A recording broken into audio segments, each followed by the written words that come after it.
IMF international monetary fund, जिसे पाकिस्तान भीख मांगता है अपनी कर्ज चुकाने के लिए, आज वो इंटरनेशनल मॉनेटरी फंड इंडिया से भीख मांग रहा है वीट एक्सपोर्ट करने के लिए। पर ऐसा क्यों? देखिए, किसी देश की डेवलपमेंट में इंटरनेशनल मॉनेटरी फंड का बहुत ही बड़ा हाथ होता है, और वो IMF इंडिया से भीख मांगे इंटरनेशनल लेवल पे, तो ये काफ़ी बड़ा स्टेटमेंट है कि इंडिया की इमेज वर्ल्ड लेवल पे क्या है, इंडिया कितना डोमिनेंस करता है वर्ल्ड लेवल पे। देखिए, एक सेशन चल रहा था वर्ल्ड इकोनॉमिक फोरम का, और वहाँ पे IMF की चीफ क्रिस्टीना जॉर्जिवा गई हुई थी, और उन्होंने मीडिया से बात करते हुए कहा कि I back India to reconsider wheat export, यानी वो वीट को एक्सपोर्ट करने के लिए, बाहर के देश को बेचने के लिए इंडिया से भीख मांगती है। ऐसा इसलिए क्योंकि बाहर में के देशों में एक बड़ा इन्फ्लेशन ना आ जाए महंगाई को लेकर के।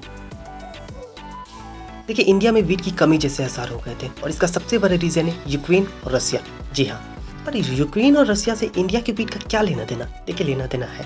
अगर पूरी दुनिया में बात करें तो सबसे ज़्यादा वीट की एक्सपोर्ट यानी दूसरे देशों को जो बेचता है वो रसिया, USA, कनाडा, यूक्रेन शामिल है, जिसकी लैंड काफ़ी बड़ी है और लैंड के हिसाब से उसकी पॉपुलेशन बहुत ही कम। जब रसिया और यूक्रेन के बीच फाइट स्टार्ट हुआ तो USA ने रसिया के ऊपर काफ़ी हैवी सैंक्शंस लगा दिया, यानी प्रतिबंध, जिसके चलते ना कोई देश रसिया से कोई चीज़ एक्सपोर्ट कर सकता या इम्पोर्ट कर सकता, जिसमें कि गेहूँ भी शामिल था।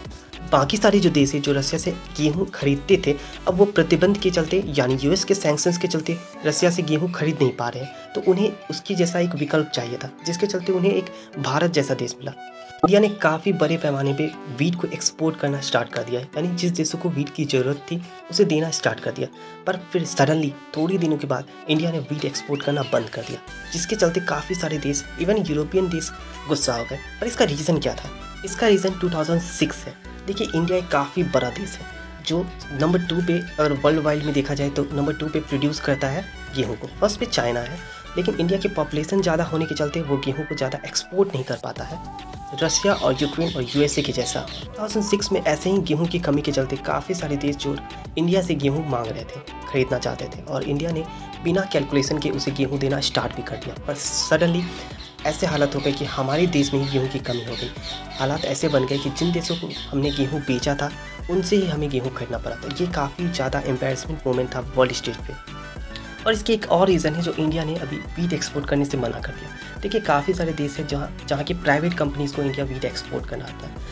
वो कंपनी क्या कर रही थी, वीट के प्राइसेस को एकदम पीक लेवल पे जाने देती थी और फिर उसे मार्केट पे उतारती थी, यानी वो उस वीट को वहीं पे होल्ड करके रख देती थी, जिस वजह से इंडिया के और काफ़ी सारे देशों को काफ़ी ज़्यादा नुकसान होता था। इस वजह से इंडिया ने बोला कि वो वीट एक्सपोर्ट करेगा, पर उन कंट्रीज़ को जिनकी इनको नीड होगी, और वो गवर्नमेंट टू गवर्नमेंट वीट को एक्सपोर्ट किया जाएगा, जिसके चलते इन्फ्लेशन बहुत ही कम होगी और आम आदमी तक आराम से वीट को पहुंचा जा सकेगा। जैसे एग्जांपल के तौर से इंडिया ने अफगानिस्तान को वीट भेजा था।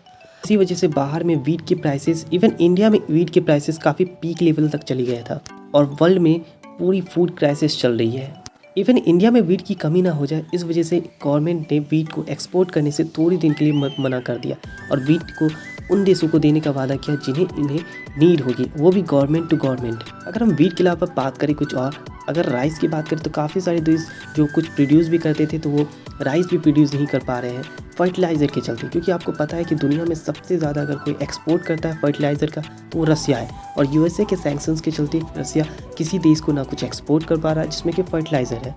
पर इसका इन्फ्लेशन इंडिया में देखने को नहीं मिलेगा, क्योंकि इंडिया और रसिया पहले ही इन सब चीज़ को जानते थे, और उनके बीच एक एग्रीमेंट साइन हुआ है, बार्टर एग्रीमेंट, जिसके तहत वो ईजिली कोई चीज़ बिना कैश के दूसरे को बांट सकते हैं। इंडिया का सिनेरियो अगर वर्ल्ड में देखा जाए तो काफ़ी डिफरेंट है, क्योंकि रसिया उसे ईजिली प्रोवाइड कर देगा फर्टिलाइज़र, और इंडिया में किसी भी चीज़ की कमी नहीं होगी। और इसी वर्ल्ड इन्फ्लेशन को देखते हुए गवर्नमेंट ने सब्सिडीज़ देने का वादा किया है।